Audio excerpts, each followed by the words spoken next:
अस्सलाम दोस्तों, inside with मौजूद अगर मैं खुश आमदीद। नवाज शरीफ की वापसी में आखिरी रुकावट भी दूर हो गई है, गिरफ्तार नहीं किया जाएगा, जमानत भी मिल जाएगी और ये फैसला अब चूंकि ऑलमोस्ट तय हो चुका है कि नवाज शरीफ ने वापस आना है, तो अब जनाब नवाज शरीफ साहब ने खुलकर खेलने का फैसला कर लिया है। खुलकर ना सिर्फ सामने आ गए हैं, बल्कि उन्होंने पहली मर्तबा बाज़ाब्ता तौर पर मुस्लिम लीग नून के एक ऐसे इजलास में शिरकत की है जो नवाज शरीफ साहब की वापसी की तैयारियों के लिए बुलाया गया था। और इस इजलास में नवाज शरीफ साहब की वतन वापसी के हवाले से जो इस्तकबाल है उसके इंतजामात का जायजा लिया जाना था। इस इजलास में जहां पर बहुत सारे लोग मौजूद थे, वहां पर जो मुस्लिम लीग नून है उसकी टॉप टियर लीडरशिप भी मौजूद थी और नवाज शरीफ साहब जो अपनी लीडरशिप है उससे अपनी वतन वापसी के हवाले से और इस्तकबाल के हवाले से न सिर्फ सलाह मशवरा कर रहे थे, बल्कि उनसे पूछ रहे थे कि जनाब तू की करेगा, तू की करेगा, तू कितने बंदे लेके आएगा, तू कितने बंदे लेके आएगा, किस किस तरीके से इस जो इस्तकबाल है इसको यादगार बनाया जाएगा। ये तमाम के तमाम मामलात पर नवाज शरीफ साहब की इन्वॉल्वमेंट इस बात की तरफ इशारा कर रही है कि अब नवाज शरीफ साहब की वतन वापसी का जो फैसला है वो ऑलमोस्ट तय हो चुका है। इसी इजलास में नवाज शरीफ साहब ने दो और ऐसे इशारे दिए बकल्लम खुद बनफ्से नफीस, जिससे जो मुस्लिम लीग नून है और वहां पर मौजूद जो ज़राए हैं उन्होंने इस बात का जिक्र किया है और इस बात का यकीन का इजहार किया है कि पायन हुण वापस आ रहे ने। और नवाज शरीफ साहब ने एक जानिब तो खुद सवालात किए, दूसरी जानिब मरियम नवाज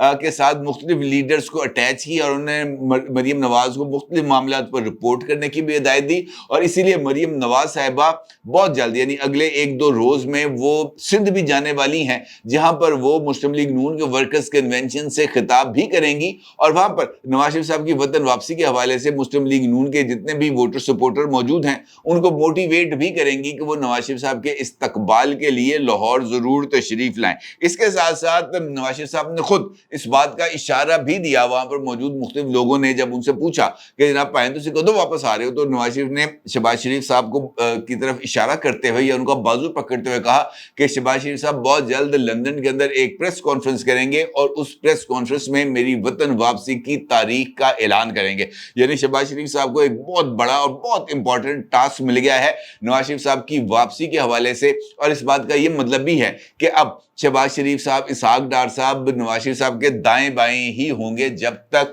नवाज शरीफ साहब वतन वापस नहीं आ जाते। उसका मतलब ये भी है कि नवाज शरीफ साहब की वतन वापसी के साथ ही इन दोनों हजरात की भी वतन वापसी होगी। लेकिन ये एक बड़ी इंपॉर्टेंट डेवलपमेंट है और इसके साथ साथ कुछ खदशात भी हैं और वो खदशात मौजूदा हालात में बढ़ते चले जा रहे हैं। एक जानब नवाज शरीफ साहब की वतन वापसी और नवाज शरीफ साहब की वतन वापसी के हवाले से मुख्तलिफ जगहों से मिलने वाली ग्रीन सिग्नल, बल्कि बहुत सारे हल्के इस बात का भी जिक्र करें कि नवाज शरीफ आ भी रहा है तो नवाज शरीफ वजीर आजम भी बन रहा है। तो इस तरह की सिचुएशन के अंदर जब कुछ ऐसी डेवलपमेंट्स हो जाएं जो बहुत सारे सवालात खड़े कर दें तो कुछ शकूक डेवलप हो जाते हैं। कैसे? यकीनी तौर पर अब जानना चाहेंगे। और इसी हवाले से एक रिपोर्ट में मैंने देखा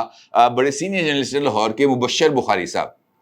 उन्होंने इस बात का जिक्र किया कि मौलाना साहब को इस्टेब्लिशमेंट ने यानी मौलाना फजलुर रहमान साहब को इस्टेब्लिशमेंट ने ब्रीफिंग दी है और उनके ज़रिए यानी मौलाना साहब के ज़रिए लोगों को ज़हनी तौर पर तैयार किया जा रहा है कि इलेक्शन अभी नहीं होंगे। मुबशर बुखारी साहब ने इस बात के लिए मौलाना फजलुर रहमान साहब की लाहौर में होने वाली मुलाकातें और लाहौर में होने वाली मीडिया इंटरेक्शन को बुनियाद बनाया और इसी गुफ्तगू में, इसी मीडिया इंटरेक्शन में मौलाना फजलुर रहमान साहब ने इस बात का बड़े वाज़ेह अंदाज में जिक्र किया था कि खैबर पख्तूनख्वा और बलूचिस्तान इस वक्त अमलन वहाँ पर जो कंट्रोल है वो ज़रा थोड़ा सा वीक हुआ है और वहाँ पर जो हालात हैं वो ऐसे नहीं हैं जिनमें एक आज़ादाना मुनसिफाना इंतखाबात पुरअमन माहौल में कराए जा सके। वहाँ पर कुछ ऐसी सरगर्मियाँ हो रही हैं जो किसी भी सूरत इत्मीनान बख्श नहीं है और सिक्योरिटी फोर्सेस उन सरगर्मियों की मौजूदगी में एक जो है ऑपरेशन वो लॉन्च भी कर रहे हैं और इस वक्त कुछ कार्रवाइयाँ भी जारी हैं। और इसका मतलब ये है कि दो सूबे यानी खैबर पख्तूनख्वा और बलूचिस्तान, इन दोनों सूबों में बदअमनी की मौजूदगी में इंतखाबात कैसे होंगे। उनका मानना यह है कि अगर दो सूबे बदअमनी में वो का शिकार हों तो बाकी दो सूबों के अंदर इंतखाबात से आप क्या नताइज हासिल कर सकते हैं। और ये सवाल भी पैदा हो जाएगा कि जब सिक्योरिटी फोर्सेस दो सूबों के अंदर ये जो शरपसंद अनासर हैं उनकी बेहकिनी और स्मगलिंग की रोकथाम के लिए ऑपरेशंस कर रहे होंगे, तो बाकी दो सूबों में इंतखाबात के लिए सिक्योरिटी कौन फराहम करेगा। क्योंकि फिर ऐसे ही होता है ना जनाब, वहां से कुछ इस तरफ भी जो है वो ठुक ठुक शुरू हो जाती है, तो उसके लिए जरूरी है कि अक्रॉस द बोर्ड यानी पूरे मुल्क के अंदर एक जैसा ही माहौल हो ताकि इंतखाबात जो हैं वो कराए जा सकें। इस हवाले से मौलाना साहब का ये कहना था कि अगर मौजूदा हालात में इंतखाबात कराए जाते हैं तो दोनों सूबों में इंतखाबी मुहिम चलाई जा सकेगी और ना ही वोटर पोलिंग स्टेशंस तक आ सकेंगे। आधे पाकिस्तान की सूरत हाल को जहन में रखे बगैर पूरे मुल्क में इलेक्शन की बात कैसे की जा सकती है। और फिर मौलाना साहब ने इस बात का भी जिक्र किया कि मैं खुद अपने हलके यानी डेरा इस्माइल खान में भी इंतखाबात की मुहिम चलाने के जो है वो लायक नहीं है। और मौलाना साहब ने इस बात का भी जिक्र किया था कि फौज ने अगर इंतखाबात नहीं कराने तो उन्हें अदलिया की हमायत हासिल करना होगी। यानी इंतखाबात के मामले पर जो उसमें डिले है उसके लिए इस्टेब्लिशमेंट को सुप्रीम कोर्ट ऑफ पाकिस्तान से अंगूठा लगवाना होगा। अब अगर हम सुप्रीम कोर्ट ऑफ पाकिस्तान की तरफ देखें तो वहां पर आखिरी रीलें चल रही हैं जनाब उमरता बंदयाल साहब की, और उमरता बंदयाल साहब इन आखिरी रीलों के अंदर जो है वो इस बात के इशारे दे रहे हैं कि उन्होंने कुछ ऐसे फैसले करने हैं जो साबिक पीडीएम की गवर्नमेंट है उसके लिए मुश्किलात का सबब बनेगी। 22 सफ़हात पर मुश्तमिल उन्होंने कल भी एक फैसला जारी किया और उस फैसले को उन्होंने लिखा हुआ है उसके ऊपर not approved for the reporting. यानी ये जो 22 सफ़हात पर मुश्तमिल जो फैसला है और इस फैसले की जो वजूहात हैं, उमरता बंदयाल साहब और उनके हमख्यालों ने इस बात का जिक्र किया है कि जनाब ये जो 22 सफ़हात हैं और इसके अंदर जो वजूहात हैं, जो रीजनिंग्स उन्होंने डेवलप की हैं, ये रीजनिंग्स मीडिया में, सोशल मीडिया पर, इलेक्ट्रॉनिक मीडिया पर, प्रिंट मीडिया पर ये जो है ना छापी जा सकेंगी ना नशर की जा सकेंगी। इसका मतलब ये है कि उनकी तरफ से कुछ और जो है वो बातें सामने आ रही हैं। अलबत्ता जो मजीद फैसले जो उनकी तरफ से आएंगे वो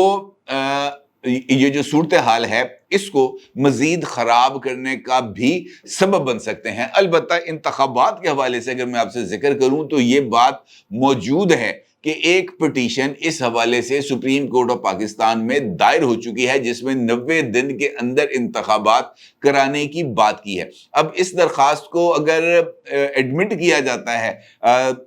तस्लीम कर लिया जाता है कि जनाब इंतखाबात 90 दिन के अंदर होंगे, तो फिर जो इस्टेब्लिशमेंट है अगर वो ये चाहती है कि इंतखाबात इस जो मुद्दत है इससे आगे हो तो फिर उन्हें मावराए आइन कोई इकदाम उठाना पड़ेगा। और मावराए आइन इकदाम उठाने के हवाले से मैंने कल की भी ये वीडियो में आपके साथ इस बात का जिक्र किया था कि फैसल वाउडा ने वसीम बदामी के शो में खुद इस बात का जिक्र किया है और वो भी एस्टैब्लिशमेंट के बहुत ज्यादा करीब समझ जाते हैं कि छोड़ो आइन शाइन, इस वक्त आपने डंडा उठाया हुआ है तो इनको सीधा कर दो। ये अगर 18 जमातें हैं, 18 जमातों की 18 लीडरशिप को चोरी करप्शन अगर इन्होंने की है तो इनको सजा दे दी जाए तो 24 करोड़ लोगों में से 800 अफराद तो ऐसे नीट एंड क्लीन मिल सकते हैं जो मुल्क की बागडोर भी संभाल सकें और उनमें किसी तरह का कोई विजन भी हो। तो इसका मतलब यह है कि ये इस तरह का कोई प्लान भी किसी न किसी जगह पर चल रहा है जहां पर इस ऑप्शन को मद्देनजर रखा जा रहा है कि जनाब अगर जो प्लान बनाया गया है उसके अंदर कोई रुकावट पैदा होती है तो फिर मावराए आइन इकदाम किया जा सकता है। और शायद ये वही मावराए आइन इकदाम है जिसके लिए मुबश्शिर बुखारी साहब इस बात का जिक्र कर रहे हैं कि इस्टेब्लिशमेंट ने मौलाना फजलुर रहमान साहब को ब्रीफिंग दी है। अब एक जानिब अगर आप गौर करें तो पिछली वीडियो में मैंने आपके साथ बिलावल भुट्टो साहब का जिक्र किया था और मैंने आपको बताया था कि अब तक सिंध के हवाले से तकरीबन 1000 अफराद को नो फ्लाई लिस्ट में शामिल किया गया है। मैंने आपको यह भी बताया था کہ بلاول صاحب کو جو ہے انہوں نے جو کل میڈیا کے ساتھ ملیر میں گفتگو کی تھی وہ گفتگو کسی جگہ پر شاید پسند نہیں آئی کہ وہاں پر انہوں نے کٹ پتلیوں کا ذکر کیا تھا اور 90 دن میں انتخابات کا ذکر کیا تھا، جس کے بعد کچھ ایسے اشارے ملے جنہوں نے اس بات کا ثبوت دیا کہ پیپلز پارٹی کے لیے سب کچھ اچھا نہیں ہے اور پیپلز پارٹی اس وقت پی ٹی آئی کے ساتھ قربت رکھ رہی ہے اور بلاول بھٹو صاحب ممکنہ طور پر اس سارے چکر کے اندر نہ صرف گھیرے میں آئیں گے بلکہ ان کے قریبی ساتھیوں کو بھی کریک ڈاؤن کا نشانہ بنایا جائے گا۔ اس کے بعد جناب آصف علی زرداری صاحب نے یو ٹرن لے لیا اور آصف علی زرداری صاحب نے انتخابات کی تاریخ کے حوالے سے جو بلاول صاحب کا بیان ہے اس کو مسترد کر دیا اور کہا کہ انتخابات جو ہے وہ معاشی صورتحال کی بہتری کے بعد ہی ہو سکتے ہیں، یعنی کھینچا تانی کے نتیجے میں جو آصف زرداری صاحب ہیں وہ بھی مولانا فضل الرحمان صاحب کی لائن پر آ گئے۔ مولانا فضل الرحمان صاحب نے اگرچہ اس میڈیا ٹاک میں پیپلز پارٹی کو بہت برے طریقے سے رگیدا تھا، لیکن میرا یہ خیال ہے کہ آصف علی زرداری صاحب اکنامک کنڈیشنز کی بنیاد پر انتخابات کے اب التوا کی بات کر رہے ہیں، جبکہ ان کی جماعت 90 دن کے اندر انتخابات اور خود ان کی پارٹی چیئرمین 90 دن کے اندر انتخابات کرانے کی بات کر رہا ہے۔ اور زرداری صاحب کہتے ہیں کہ جناب اگر انتخابات آپ 90 دن کے سے آگے بھی لے جائیں تو ہمیں کوئی پرابلم نہیں۔ مولانا فضل الرحمان صاحب کا موقف ہے کہ جناب چونکہ بے امنی ہے، 2 صوبوں کے اندر انتخابات کا ماحول نہیں ہے، لہٰذا اگر 2 صوبوں میں انتخاب نہیں ہو سکتا تو باقی 2 صوبوں میں بھی انتخاب نہیں ہونا چاہیے۔ 2 مین پولیٹیکل لیڈرز کی طرف سے، 2 سیاسی جماعتوں کی ٹاپ ٹیئر لیڈرشپ کی طرف سے یہ بات سامنے آنا اور اس ماحول میں جب انتخابات کے التوا کے حوالے سے کچھ جواز یا ماورائے آئین اقدامات کے حوالے سے کچھ چیزیں انڈر کنسیڈریشن ہو، ایسے ماحول میں نواز شریف صاحب کی وطن واپسی بہت سارے آئی بروز کو ریز کرتی ہے، بہت سارے سوالات کو جنم دیتی ہے کہ نواز شریف صاحب کو آخر یہ اتنا زیادہ یقین کیوں ہے، اتنا زیادہ ان کو یہ جو آ گیا ہے یہ جو کانفیڈنس، اس کی وجوہات کیا ہیں؟ کیا ان کو کوئی کچھ چیزیں کوئی مس گائیڈ تو نہیں کر رہا؟ خدشات تو ڈیولپ ہوتے ہیں نا، میں نے آپ کے سامنے ایک پکچر رکھی ہے، ہو سکتا ہے میں غلط ہوں، نواز شریف صاحب کے پاس تو یقینی طور پر آپشنز اور ان کے پاس جو انفارمیشن فلو ہے وہ بہت زیادہ ہوگا۔ ہم تو اپنے انداز سے چیزوں کو جوڑ کر کڑی سے کڑی ملا کر ایک یا ڈاٹس کو کنیکٹ کر کے ایک پکچر بنانے کی کوشش کرتے ہیں، وہ تو خود ایک بہت بڑے مصور ہیں، ان کے پاس تو اس حوالے سے آپشنز بہت زیادہ ہیں۔ البتہ خدشات اپنی جگہ پر موجود ہیں، کہیں یہ نواز شریف صاحب کے لیے ٹریپ تو نہیں کہ جناب آ جائیں آپ کو گرفتار نہیں کیا جائے گا، آ جائیں جناب آپ کو ایئرپورٹ سے ضمانت مل جائے گی، آ جائیں جناب آپ کھل ڈھل کے انتخابی مہم چلائیے گا، آپ کے راستے میں کوئی رکاوٹ نہیں آئے گی۔ بھائی کیسے، یہ کیسے گارنٹی دی جا سکتی ہے؟ دیکھیں اگر نواز شریف صاحب لاہور اترتے ہیں پلان کے مطابق اور یہاں پر ان کو 10 لاکھ لوگوں کا جو استقبال کا ٹاسک ہے جس کا اس اجلاس میں ذکر کیا گیا، تو کیسے فیصلہ آپ کو پسند ہے یا نہیں پسند؟ نواز شریف صاحب اس وقت اشتہاری بھی ہیں، سزا یافتہ بھی ہیں، ٹھیک ہے جی، اور ان کی جو ضمانت ہے وہ صرف اس بنیاد پر تھی کہ وہ جیل سے نکلیں گے، واپس آئیں گے تو جیل جائیں گے۔ اس کا مطلب یہ ہے کہ ان کا جہاز ایئرپورٹ پر لینڈ کرتے ساتھ ہی نواز شریف پر پاکستان کا قانون لاگو ہو جائے گا، اور پاکستان کا قانون یہ کہتا ہے کہ ایک اشتہاری کو گرفتار کیا جائے، ایک سزا یافتہ کو واپس کوٹ لکھپت جیل کے اندر لایا جائے۔ اب اس کا مطلب یہ ہوگا کہ نواز شریف صاحب اگر لاہور اترتے ہیں تو پھر ان کو جو حفاظتی ضمانت ملے گی وہ ایئرپورٹ سے کوٹ لکھپت جیل تک جانے کے لیے ملے گی کہ جناب آپ ایئرپورٹ پہ اتریں، ایئرپورٹ سے آپ کو کوٹ لکھپت جیل لے جایا جائے گا اور وہاں پر جا کے آپ کو بند کر دیا جائے گا۔ البتہ اگر جو ہے نواز شریف صاحب اسلام آباد اترتے ہیں، اسلام آباد ایئرپورٹ پر اترتے ہیں، تو پھر بھی ان کے لیے جو سچویشن ہے، کچھ لوگوں کا یہ ماننا ہے کہ ان کا کیس ان کو سزا چکے اسلام آباد میں ملی تھی، لہٰذا وہ جو اسلام آباد سے پنڈی سے ہوتے ہوئے اڈیالہ جیل تک جا سکتے ہیں۔ جیل جانا ان کے لیے طے ہے، یہ ممکن نہیں ہے کہ ان کو